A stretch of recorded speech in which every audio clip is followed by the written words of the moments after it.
নমস্কার সবাইকে, আশা করি সবাই ভালো আছে। আবার একটা নতুন ভিডিওতে তোমাদের স্বাগত জানাই। আজ রান্না করব চিংড়ি মাছের মালাইকারি। তো চিংড়ি মাছটা ধুয়ে নিয়েছি, দিয়ে দিলাম লবণ আর হলুদ দিয়ে ভালো করে চিংড়ি মাছটা মাখিয়ে নেব। মাখিয়ে নিয়ে চিংড়ি মাছটাকে রেখে দেবো কিছুক্ষণ। এর মধ্যে পোস্ত বেটে নেব।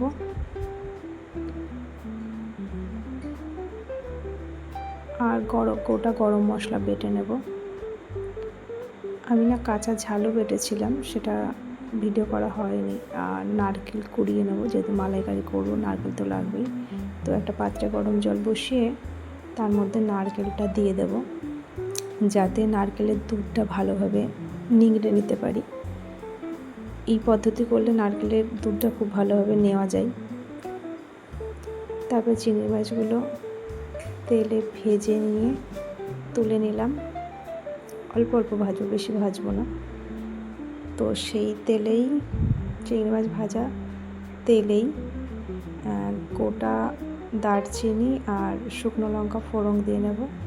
ফোড়ন দেওয়ার পরে ওর মধ্যে সেই কেটে রাখা যে পেঁয়াজগুলো ছিল সেগুলো আর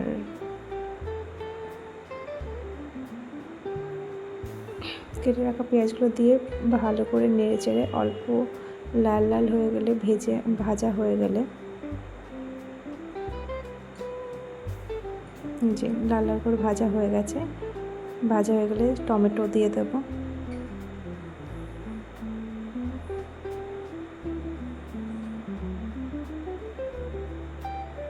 টমেটোগুলো হালকা নরম হয়ে গেলে এর মধ্যে বেটে রাখা পাকা লঙ্কা আর কি বেটে রেখেছিলাম সেটা দিয়ে দিলাম। এবার ভালো করে নাড়িয়ে চাড়িয়ে যাতে টমেটো গলে যায় তেমন করে নেব। তো ওই যে হয়ে গেছে, তার মধ্যে এবার নারকেলের দুধটা দিয়ে দিলাম। নারকেলের দুধটা দিয়ে দেওয়ার পরে তার মধ্যে দিয়েছিলাম লবণ, পরিমাণ মতো লবণ, আর কালারের জন্য হলুদ, সেটাও পরিমাণ মতো, নাহলে বেশি দিলে গন্ধ বেরোবে।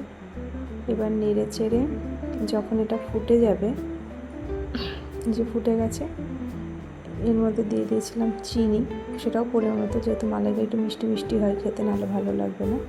তো যার যার পরিমাণ মতো শেষে দিয়ে নেবার চিনিটা। এর মধ্যে দিয়ে দিলাম চিংড়ি মাছগুলো। এবার ফুটতে দেবো চিংড়ি মাছ দিয়ে ভালো করে।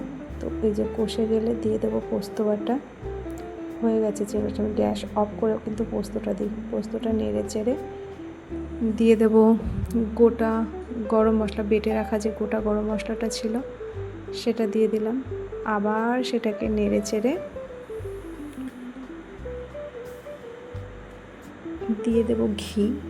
আর ঘি দিয়ে সেটা একটু নাড়াচাড়া করে যাতে ঘিটা মিশে যায় ঝোলের সাথে, চিংড়ি মাছের সাথে ঢেকে দেব। ঢেকে দিয়েছি, খুলে গন্ধ নিচ্ছি কেমন হয়েছে।